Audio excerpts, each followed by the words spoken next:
drilling down the book into revision and the steps that we can be doing to get there. Now, we think about the CII textbooks. They're essentially giving you a syllabus of a textbook, which is really there to teach you and help you understand the information. But of course, there's so much more in there than what you need to specifically remember for the exams. So we want to look at this like a funnel. So you're starting off with a textbook, and we do get asked, do I need to read it? Okay, that is a question that gets asked, particularly as you get further on and you've done more exams. Definitely read it at least once. Just get through that book. And as you're going through it, you can make your notes, you can highlight things on it, just to then shrink it down. So once you've been through that book once, really, you never have to go through it again, unless you get stuck on any particular points as you go through your practice questions, and you know you can refer back into it. So from reading your textbook, you're trying to shrink already down that information into your notes. And then we suggest looking at revision cards. So from there, you're going from your full sentences or your paragraphs into just real key points. So the textbook's taught you the information. It's taught you, for example, what subrogation is. Now you just need that short definition to make sure you've got it, so when that question comes up, you know what it is. So that's where your revision cards come in. And then we're looking at the questions. So those of you who've already sat a couple of exams, you'll probably know this by now. There's only so many questions CII exam writers can come up with. And the book doesn't change that much each year. So you will see a lot of consistency between prior exams and previous questions, quite often just being rewritten or rephrased, but really asking very similar stuff. So there's a lot of value in starting to do some question papers and then starting to identify the areas of the book you're struggling more with. There's also checklists which are available at the end of each chapter. And you can go through these and check off that you're comfortable with each bit of the learning outcome. So the learning outcomes align to how many marks you're going to get for each part of the book. So by going through this checklist and ticking everything off, you should be confident that you've checked off all the areas which are going to produce questions. Then we're going back to more questions. And then we're going back to revision cards. And what I'd suggest at this point is revision cards become something that you test yourself with. So you ask yourself, you see on the front, subrogation, and you're testing yourself that you know the definition before you turn it over. And when you get that right, you put it to the pile, and you don't need to worry about those anymore. So you start reducing your pile of revision cards to this really small thing, which is bits you're just trying to really remember. And this is what I call luggage stuff in. So you know when you're going on holiday and you've packed your bag and there's no room left, but you've got that handful of stuff that you still have to bring and you've just got to find a way of shoving it in your bag. This is the stuff to think about right at the end of your revision. So as you've gone through the book and you've identified things that you just think are really tough and you're not going to get your head around, so quite often a lot of acronyms, bodies, really specific statutes that you're struggling to pull in, then here is a list of stuff that you think, right, I've just got to remember this in the short term. And before you're ready for that exam, you're cramming it in. And then as you're ready to sit your exam and the invigilation started, you jot it down in note so it's there and you don't need to remember it for any longer and you've got that pressure off you. And that's how you're going to be able to smash it, as we like to say when we're talking about our exams. So Grace, is there anything you want to add in on this point? Just a couple of things that you guys, some of you might have heard already. When you are doing the past papers, just remember anything that's on the CII website is often referred to as exam guide. And so you don't think it's a past paper, but it is. In terms of the checklist and things like that, they're always good to go through. As I'll say, when I do a little segment on the day before the exam, it's always good to kind of have a brief overview of those, but we'll talk about that a little bit more. I do a lot of luggage stuffing personally. Well, I did when I was doing my exams. So I know very well how that works. Cool. Okay. So if we say that knowledge is power, we hear that phrase. The idea is the more books we can read, the more knowledgeable we're going to become and the more opportunities we're going to have. So one of the best skills we can do is increase our reading pace. So we can read more stuff. And quite often, we learn to read at school. And I just want you to all think about what was the last time you had a lesson in reading. Okay. So if that was after primary school, well done, fantastic. But chances are you're thinking back to like year 3, year 4, and then that's well out. You're just expected to be on and doing it now. But there are some ways that you can actually speed up your reading pace. And Jim Quick here, just got his name and picture up there for you. He's done lots of fantastic interviews and TED Talks on this. He's a real expert in this area, and he actually helps actors learn their lines. So helping them come up with ways to remember their full scripts word for word. He's got some fantastic tips. I'm going to share some of the ones that help, particularly around the exams, with you here. So the first thing is to not speak whilst you read. Now, if you think back to school, when you were taught to read, you read out loud to the teacher. That's how you showed them you knew how to read. And this is something that becomes a habit. We actually start to be able to, it's hard for us to stop doing this. And the truth is, we speak slower than we can read. So if you read in a way that your internal voice is actually reading out loud to you in your head all of the words, it's going to be slowing down your reading pace, because your mind can actually process that information quicker if you weren't relying on that voice inside your head. But how do you do that? Because I say it's really hard. So what we want to do is be able to read by sight. So we want to read by seeing these words and switch off this voice. So one thing you can do is put your tongue to the top of your mouth to avoid your mouth from feeling like it needs to talk through these words. And another thing is to have some music in the background to just confuse that vocal and get rid of any voices that you might have in your head. This really will take some practice. All of these tips here will take a bit of practice to be able to put into place.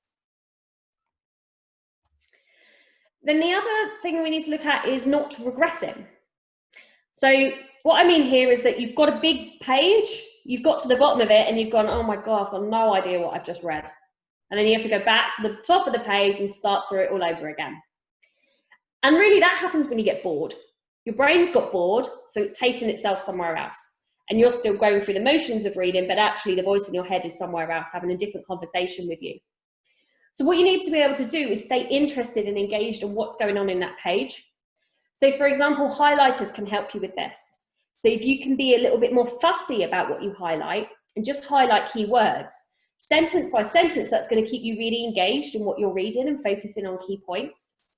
So the opposite of this, when you're highlighting full sentences, that's going to make it feel really straightforward and casual, and there's an opportunity your brain might start going elsewhere. Another thing to do is use pointers. And the best one is usually this one. So actually using your finger or using a pen to pull yourself across the page, and this will take you faster at a faster pace, and it will keep you looking towards the next word and keep you moving ahead of yourself as you're reading. So again, that might feel a little bit weird when you're doing it at first, because it takes you back to primary school, because that's how we used to read when we went through one word at a time. But actually it is something that will speed you up. Then we want to read the introductions. Now, when we've got this big CII book, it's tempting to find any bits that you can skim over. And there definitely are some bits that you can miss in the book that come right at the very beginning of the book or right at the very end, but not the bits at the beginning of the chapter. The reason for that is because if you miss some of this introduction, when it suddenly starts talking about things and words that it might have introduced earlier and you don't know it, you're going to feel a little bit confused, and then you're going to go backwards to try and work out what you've missed. So you actually end up losing time by going backwards just because if you tried to miss this paragraph or two. I know this is one that I used to do quite a lot. I think, I know this, I could just jump straight in and then realize there was some core information in there that I could have done with. Then we want to remove any distractions. So anything that can pull our mind elsewhere.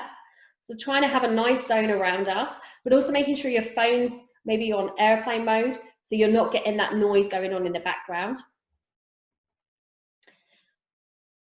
And then finally, chunking it up. So you might have seen some Facebook posts on this type of thing where they put in a post with lots of words all muddled up, and you can actually manage to read it all in one go because you're chunking up and you're assuming you know what's coming. So rather than reading one word at a time, looking at the words as though they're 3 or 5 words in a go, and you're reading them in chunks. Grace has just added a nice chunking tool into the chat function. So there's a link there where it will actually pull the book bit by bit, the text that you feed into it. So it will feed you the information to help you chunk it up. Okay. Grace, anything else to add on to that before I put you onto the Pomodoro? Take yourself off mute.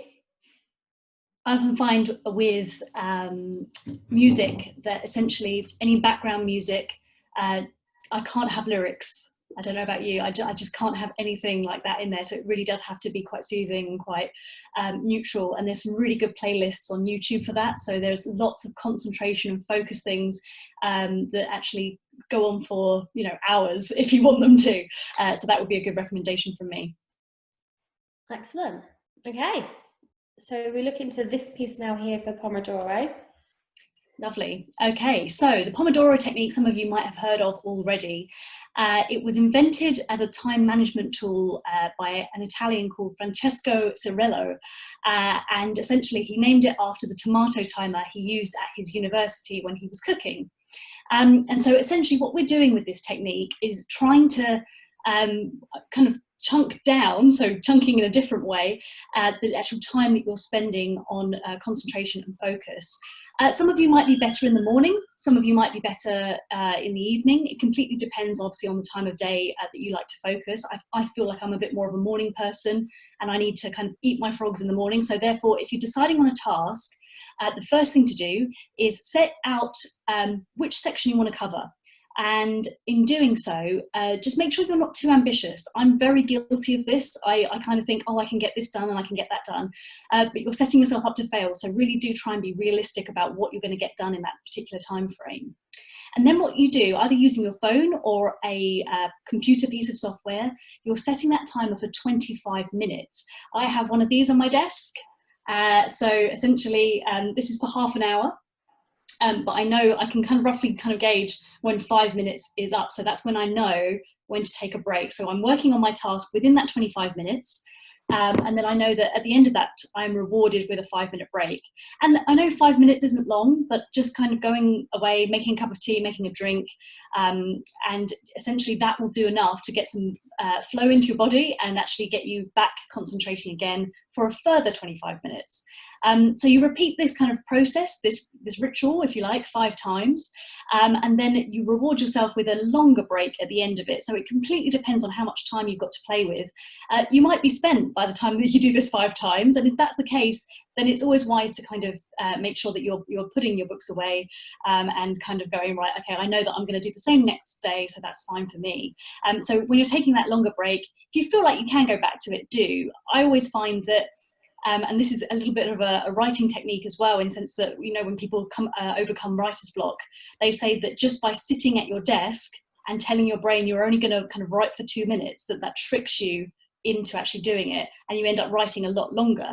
The same actually happens for revision. If you get yourself into a space, essentially say that you're going to revise for maybe 5 more minutes, you'll find yourself just pushing on a little bit further into that next section, and therefore you will be able to get through a little bit more than you anticipated. So the Pomodoro is a really good way of just breaking that down, and it also means that you can set up a weekly schedule of how many 25-minute subsections that you're going to actually include on a Monday, Tuesday, however much that you can do in that time. We got a question, Grace. Oh, okay. You mentioned eating frogs. Yes. Do you want to just share about the frog eating theory? So I'm not sure entirely where it came from or who I should attribute it to. You might know that, Sam, but essentially eating frogs is about getting rid of the worst task that you have that particular day. So I always try and get that under my belt in the morning so that I know that I have got the main thing that's bothering me done. You're going to find this funny, but I also have little categories for my frogs. So I have a kind of a poison dart frog, which is something that I really, really don't want to do, but I have to do it. I have a bull frog for something that's maybe such a big chunky task. I know it's going to take me a lot of the day. So that's my expansion of it. And I think Sam's looking for her book on. I do have the book on it, but yeah. I can't find it. I think it's on the row behind. Yeah, there is the book called oh, thanks, Alice. Yeah, Eat the Frog. So essentially 2 people got to eat a frog. Yeah. One of them just eats the frog and gets on with the day, and the other one spends the whole day worrying about how they got to eat the frog, but at the end of the day, they still have to eat it. So don't let it ruin your day, just get it over with. Yeah, and I'm just emailing it by a chap called Brian Tracy. Excellent. Okay, so memory techniques, the things that we can be doing to boost our memory. So I've got a few different tips here, and I'll summarize them nicely with quotes. So whether you think you can or you think you can't, you're right. So you might have heard this quote before. And essentially, this is all about our self-talk. So what's going on in our heads? So if you're someone that says, I can't do exams, this is really hard, I'm rubbish at revision, I'm a really slow reader, whatever you're saying, you're reinforcing, you're making more likely to actually be your outcome. So our brains actually are able to be tricked into feeling better about things by the language that we're using. So if you find yourself saying things like, I'm rubbish at exams, you want to reframe that language and instead say, I can do exams when I work really hard at them. Or I'm going to put lots of effort into this exam. Or I know I can pass this exam, I'm going to make sure I get ready. So the language just becomes something that's in your control rather than something that feels like you're already defeated.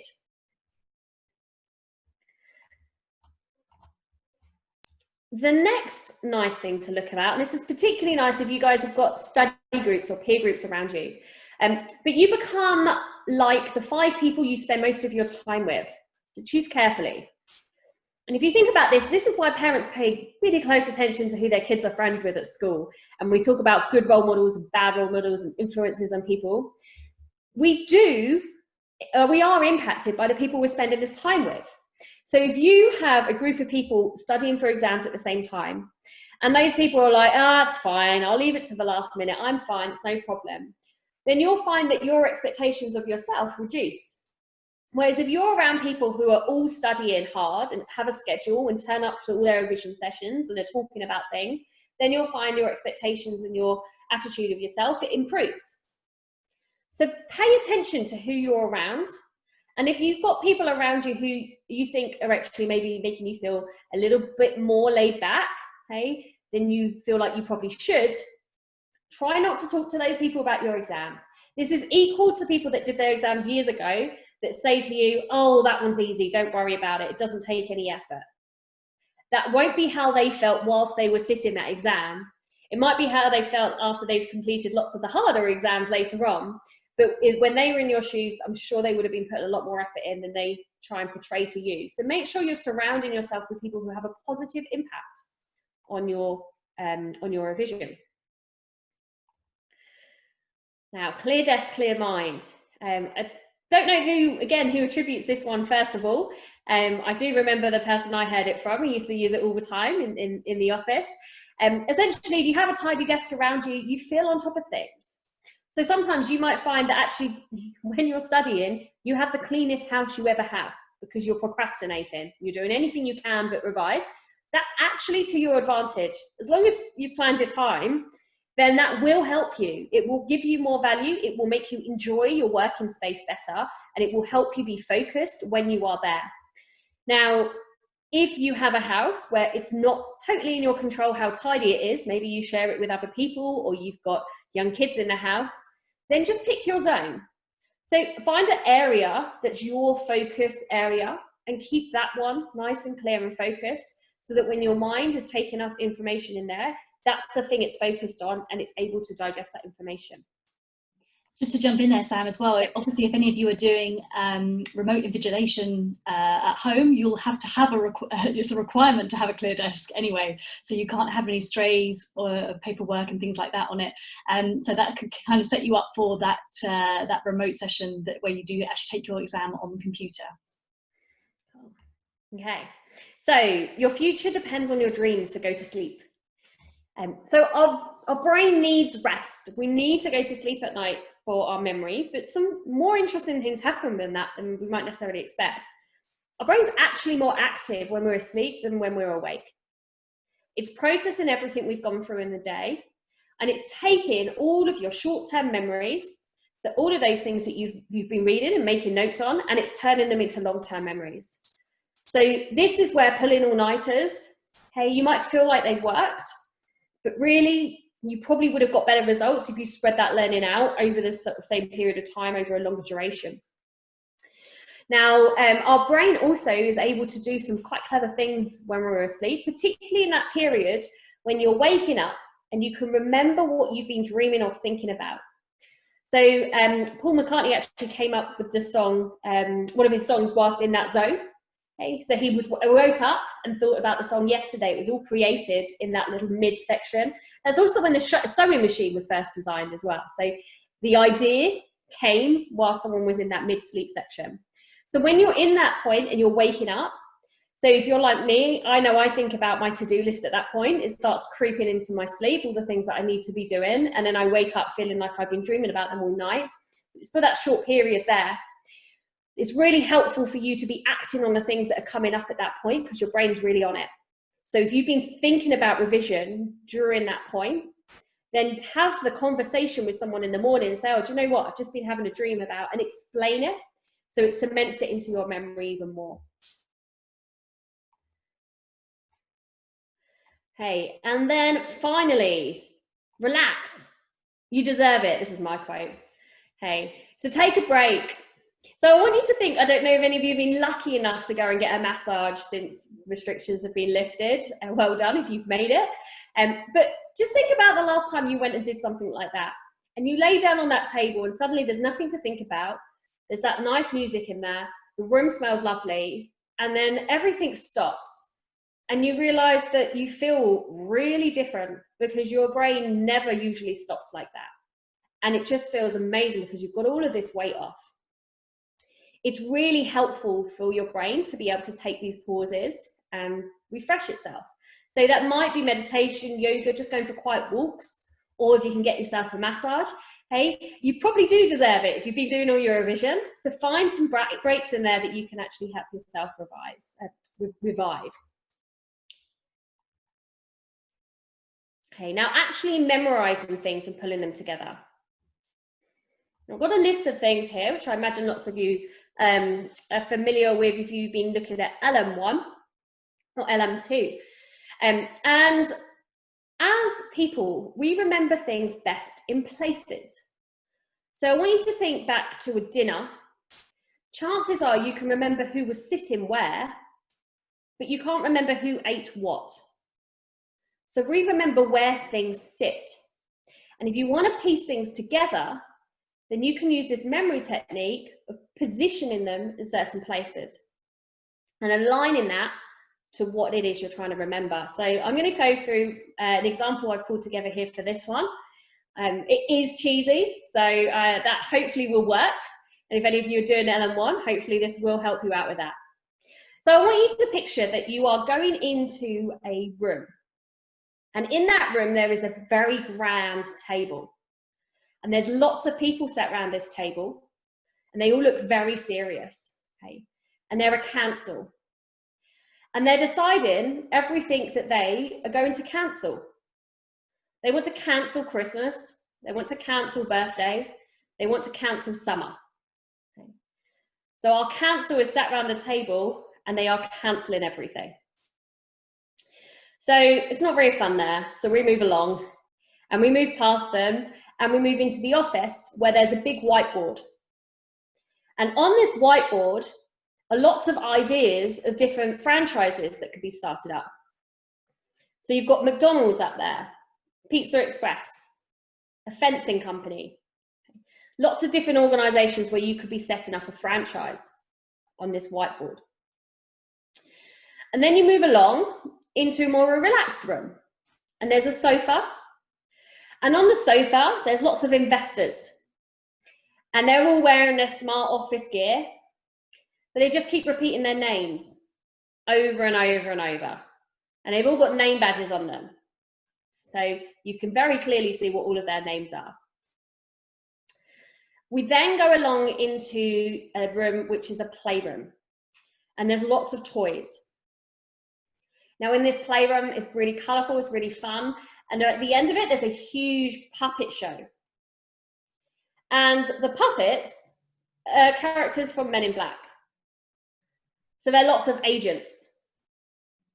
And there's puppeteers above them, and they're managing and they're moving around all of these agents. So they're managing the agents. And then finally, we go into the kitchen. And when we go into the kitchen, there's another toy. And it's a Cindy doll, but it's a life-size Cindy doll. And she's baking, she's making a cake. So it's Cindy's cake in the kitchen. Okay. So we've gone from a table to the whiteboard, to the sofa, to the puppet show, and then the kitchen. And you're linking in these different places with the list of things that you need to remember. So I'll just give you a chance to see if that's worked in your head. Just give you a moment. Give me a tick if you think that there's something in this that might actually work for you in the participants box. If you've managed to remember at least 4 out of those 5 names through the rooms. Cool. Excellent. Okay. So you do need to get a little bit silly to try and come up with examples that link to insurance. Okay. Hence Cindy Cake. I was getting desperate, but I think it works because it's desperate. Okay. So the obvious things probably aren't the ones that will stick with you quite so much. Okay. So Grace, I'm going to pass over to you now for the day before the exam. Okie dokie. Can I just say that that little walkthrough just sounds like one of my really bad nightmares in a weird kind of Alice in Wonderland way of insurance. Yes, good. So I'm just going to spend very briefly kind of a few minutes just talking through what to kind of think about when you've got your exam the next day. Obviously, over the course of the last however many months you've been looking at the book, the last week is that kind of final push to get everything kind of in your brain and ready to go. So without trying to get yourself nervous and think through what's happening tomorrow, just kind of make yourself a really good list. I think the morning section should be something along the lines of a past paper. So I often say to people, you know, maybe do a past paper maybe 3 weeks before. If you've got another one, maybe a week before, and then one maybe the day before. And then that just helps you just to kind of go through it. And it means as well that you're kind of learning, as Sam said earlier, some of the different types of questions that you can get asked. And some of you might have heard this tip from me before as well, but I always find an index test is a really good way of just checking that you know everything before an exam. So at the back of all of the CII books, you have an index. You could also have a statute index and a case index, but I'm talking about the general one here. And then I would literally just go through A, B, all of the different letters, ticking off every kind of phrase or word of something. And if I come across one that I don't know or I can't associate anything with it, the physical motion of actually looking that up will put it into your long-term memory for the next day. So that's my index test, just to kind of go through. And then don't shy away from problem areas. If you feel like there's still gaps in your knowledge, tackle them. They're your frogs for that day. So tackle any remaining problem areas and just get them under your belt. Even if you don't feel completely certain with them, just give it one final ounce of concentration just to see if you can get them just before the exam. In the afternoon, try and find any paperwork that you need to take with you or any ID, so like a driving license or passport, and make sure that you've got those done, because I know that I would probably leave that till the evening and then I'm running around the house trying to find that passport, and it puts you in a stressful kind of emotional environment. So don't try and do that to the last minute. So in the afternoon, try and do that. And check for any CII module updates. I've done a quick screenshot on the slide here for unit updates. Each module page has one of these, so just have a quick skim over it, make sure you're happy with everything that's on there, because sometimes they just kind of slip them in and you don't necessarily get an email update with them, so just be wary of that. And then have one last read of your own notes. So the things that Sam were talking about a little bit earlier on with the funnel, look through your own notes, because you're more likely to remember the things that you've written down and any flashcards that you've got as well. And then very finally, so on the evening before the day, make sure that you know your route to the exam centre and actually kind of give yourself, I know this sounds very obvious and it's common sense, but give yourself kind of an alternative transport, or make sure that you've got enough time that if something happens with that train, that you've got another one to go to. So chances that you get kicked off a train happen quite frequently, as I learned yesterday. And so you need to be somewhere where you can actually get to the centre on time. Make sure your bag's packed and your alarm is set. And essentially, if you've got, as I said earlier on, if you've got a remote exam, just make sure that the room is completely clear of any paperwork or anything else that you have lying around for your actual remote exam. But if you're obviously going to the exam centre, that won't be an issue. But make sure you have a time in your head where you're going to cut off and actually just relax, because you need to restore. You've obviously been learning a lot. You need to have that restoration period. Otherwise, if you're just completely going through and reading into the night, you're going to do yourself a disservice for the morning as well. So hopefully that's just pulled some rather obvious points, but brought them to the front of your mind. Excellent. And then one thing I know Grace and I have discussed as well a few times, particularly those of you doing the law exam, because the law exam tends to just still ride off this reputation it used to have, where you had to remember 120 odd cases, which isn't really how it works at all anymore. There's a lot less cases in the book compared to what it used to be, but you don't need to remember the dates. So just take that pressure off yourself and focus on the names and the points, the reasons for the case law to be in the book, but actually the dates themselves, not so much of something you to be focusing on. Okay, so any questions, pop them into the chat. We've got time to go through the questions at the end. I'm going to pass over to Amy now, who's going to give you some tips on your nutrition. Thank you. Yes, I will be giving you some nuggets. They won't be chicken nuggets. They will be nutritional nuggets. So I don't want you to get the wrong idea from Sam's intro there that you're going to get these tasty nuggets. So I am Amy Breyer. My business, as I said, is Clear Nutrition. You can head over to my website and see what's going on there. I've also got Instagram and Facebook, which I'll link you to at the end. So I'm just going to give you some tips to improve your memory whilst you're studying for your CII exams. So if I could have the next slide, please.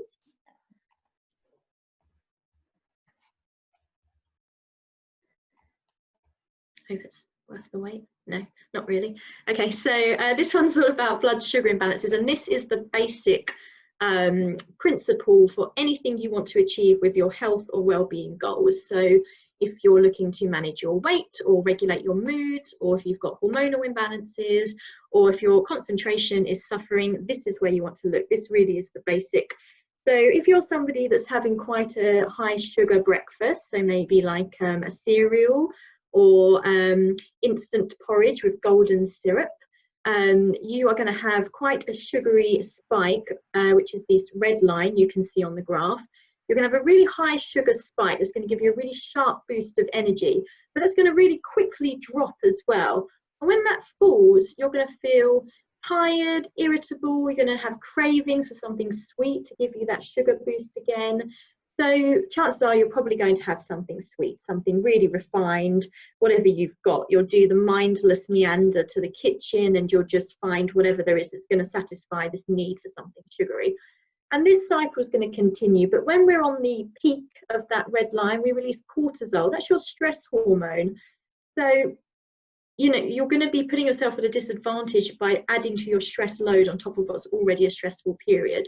So what we're aiming for is to get this really consistent green line in our blood sugar. So by doing that, we need to eat regularly, so breakfast, lunch, dinner, 2 snacks in between. And we also want to focus on whole grains, whole foods, fruits and vegetables, lean meats, you know, that sort of ideal way of eating that I'm going to talk you through. So next slide, please. So this slide is a bit not the prettiest thing to look at, but it is basically just summarizing for you all of the essential nutrients that your memory needs. There's about 13 boxes across there, but the first box is your B vitamins, of which we have 1, 2, 3, 4, 5, 6. So it's just to demonstrate that you need all of these nutrients for your memory, but conveniently, they're actually in a handful of foods. So you don't need to be eating in a super nutrition-y, you know, fancy Instagrammable way to get all the nutrients that you need. So perhaps your lunch, you might do an egg fried brown rice with a handful of vegetables. Frozen vegetables are brilliant. Chuck them in from frozen, easy. Sprinkle with a few seeds, and that's what 3 boxes ticked off. Perhaps breakfast will be avocado on toast, or avocado with a bit of smoked salmon. Maybe you sprinkle some seeds on top. That's a few more boxes. Your snack might be an apple and some dark chocolate, or a handful of nuts. A few more boxes. And then dinner, perhaps I don't know, shepherd's pie, and if you're vegan you can make that with lentils. So you see, it's not actually terribly challenging to get all of those nutrients in across the day. You don't need to be traipsing around Whole Foods or, you know, somewhere that's not convenient to get all these nutrients that we need. It can be really easily done, just with a handful of foods. And it sort of goes without saying that at every opportunity we should be adding vegetables, but don't want to sound like your mother, so just remember that. And as I say, frozen vegetables are brilliant. Buy mixed bags of frozen vegetables, chuck them in, easy, don't have to think about it. Next slide, please. Can I ask a question there, Amy? Yes, oh yeah, please do ask questions as we go along, that's no problem at all. So as someone that doesn't eat a lot of seeds, Okay. what kind of seeds do I buy in order to add seeds? Pumpkin, sunflower, sesame. That's it. And you just want a small handful, and you can just chuck them on everything really. So if you have porridge for breakfast, you can pop them on there. Lunch, you know, if you're having any kind of stir fry or salad or anything, you can chuck them in. And they're quite versatile, so they're quite yummy. But just don't buy any that are covered in yogurt or salted, or, you know, other such things are not the most nutritious. So here are some sort of weekly essentials which you should really look to include for a real high performing mind, and I'll just talk you through them. So omega-3 is really essential. 60% of the brain is fat, so we absolutely have to eat fat in order to maintain the health of our brain, build new brain cells. But it's really important to say that you are the fat that you eat, so it's about eating these good quality fats, and that's your omega-3.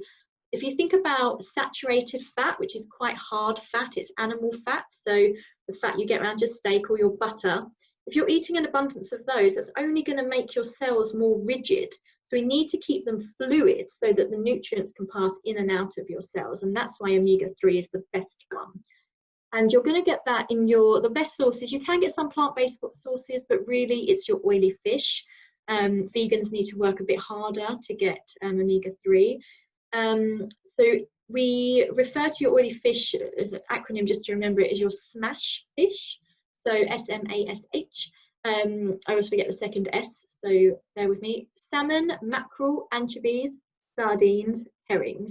Now, not everyone is going to like all of these, and that's absolutely acceptable. Just pick the ones that you do like, you know. Maybe you have smoked salmon, but you don't like tinned salmon, or you have smoked mackerel, but you don't like fresh mackerel, or vice versa. Just pick the ones that you like and try it in different ways. You know, if you don't like just the slab of fish on your plate, perhaps you'll like it in a dip. There's some really, actually there might be on my website, a recipe for a mackerel dip, or if not, you can just Google them. There's really good recipes that sort of hide fish, but it's something you should absolutely look to include 2 to 3 times a week. So not every day, 2 to 3 times a week. The brain also loves glucose. Glucose is your brain's preferred source of fuel, but that doesn't mean you should just be scoffing sweets all day, because then you're going to get that really sharp spike that we talked about on the first slide. It's really about getting it from fruit. So really with your snacks, that's where you might include your fruit. An apple is a really good version, but whatever you like really, just getting that variety. But don't go too abundant on fruit, because the body can only metabolize a certain amount of fructose at once. So don't be making a smoothie that's got like 6 different fruits in it. That's not going to be really doing you any benefits in the long run. We just want a handful of berries, or an apple, or, you know, banana, whatever you fancy is fine. And actually I'll talk about blueberries now, because we're talking about fruit. So blueberries, as Sam actually described them as brain berries, and I think that's a really good word. I've not heard that before, but they are so good for your brain. Myself, I've just started having them with breakfast, because it seems logical to have them at the start of the day to give the brain that sort of boost.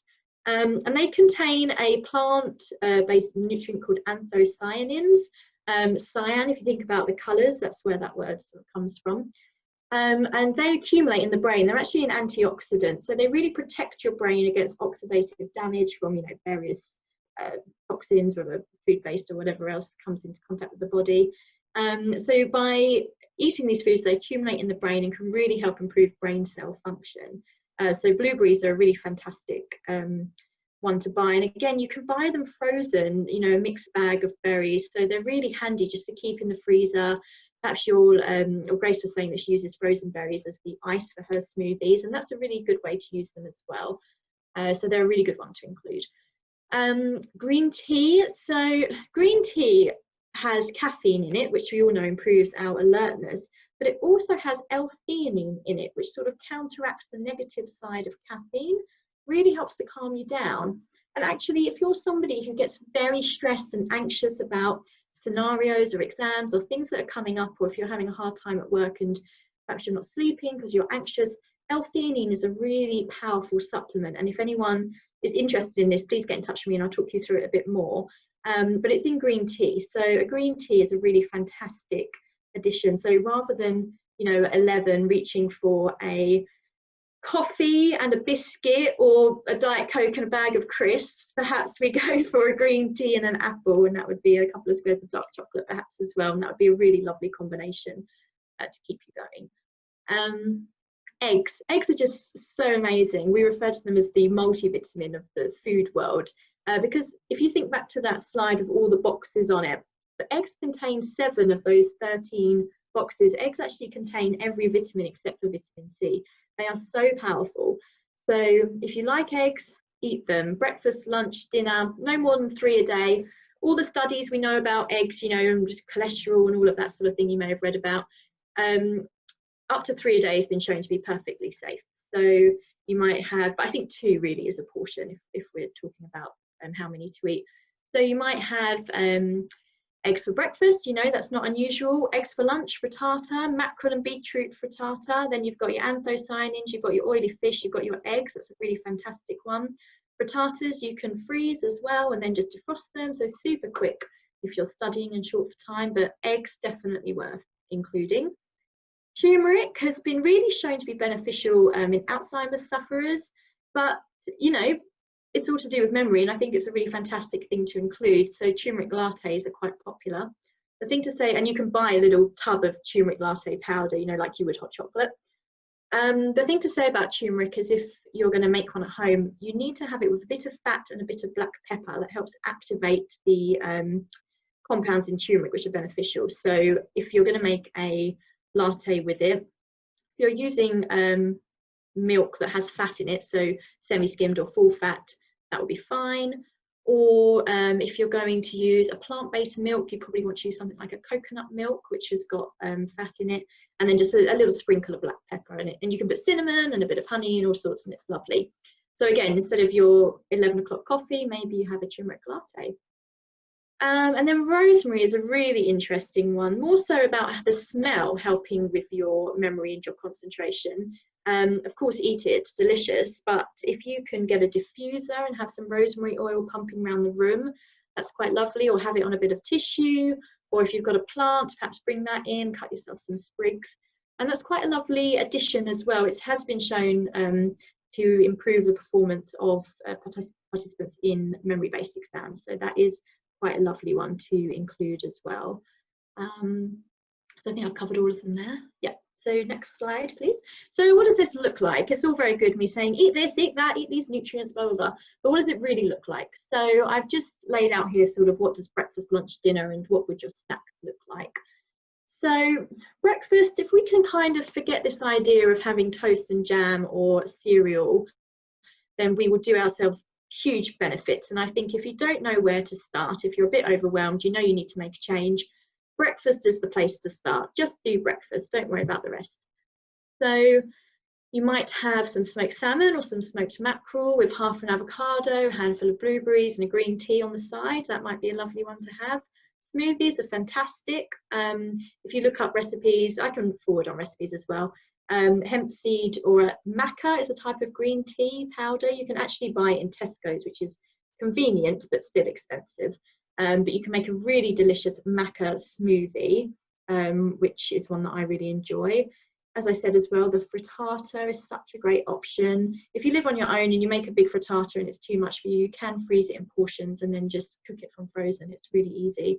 And then anything egg-based, you know, eggs for breakfast is not an unusual thing to have, and they're just so cheap and so convenient, much cheaper than a multivit. So if you're thinking about what you need to have to improve the nutrient profile of your diet, then eggs is a great place to start. Lunch, I'm really a big fan of anything that can be batch cooked. So any kind of curry, you know, stew type thing is brilliant. And I'm not against buying pre-cooked rice or lentils or, you know, any of that, because we're all working from home, we're not buying our lunch out anymore, and we need help. So get your pre-cooked rice, add an egg, add some frozen veggies, 10 minutes, you're done.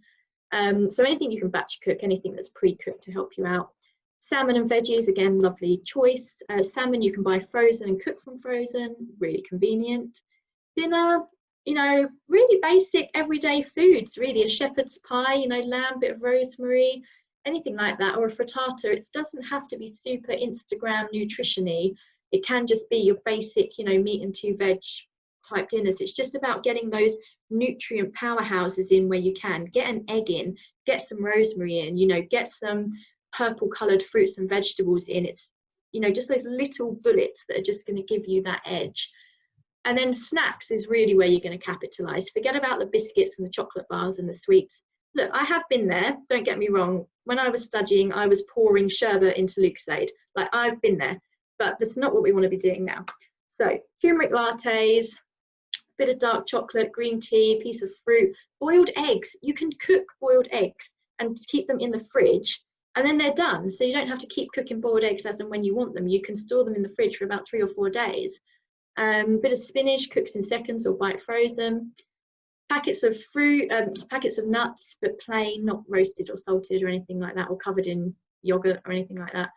You know, piece of fruit, hummus, buy some ready-made hummus and guacamole and ready-made falafels. Like, this is, you know, really going to do you big favors. And just cut up some carrot sticks or crackers or carrots. You know, these are great snacks. And also you can buy quite good ready-made soups. Just look for ones that are very veg heavy, not too many additives. And they'll be quite nice to have too. And smoothies, again, great for breakfast, but also really good snacks. Just make a slightly smaller portion. There's tons of smoothie recipes out there, but really you want to make sure it's got like half an avocado in it or some nuts, just to give you that fat and protein, just so it's more balanced than just being fruit and vegetables. Lots of recipes. And again, if anyone wants to get in touch with me afterwards, I'll give you some good resources. Next slide, please. I think I'm near the end. I think I've done my allotted time. Yes, so there we go. Any questions? And there's all of my details, so please do get in touch if you need any more help or advice, or if you're a bit lost. I'm happy to talk you through whatever you need help with. Thank you. Amazing, thank you, Amy. I love how you managed to say it all without sounding like a mum. It is great. Yeah. Awesome.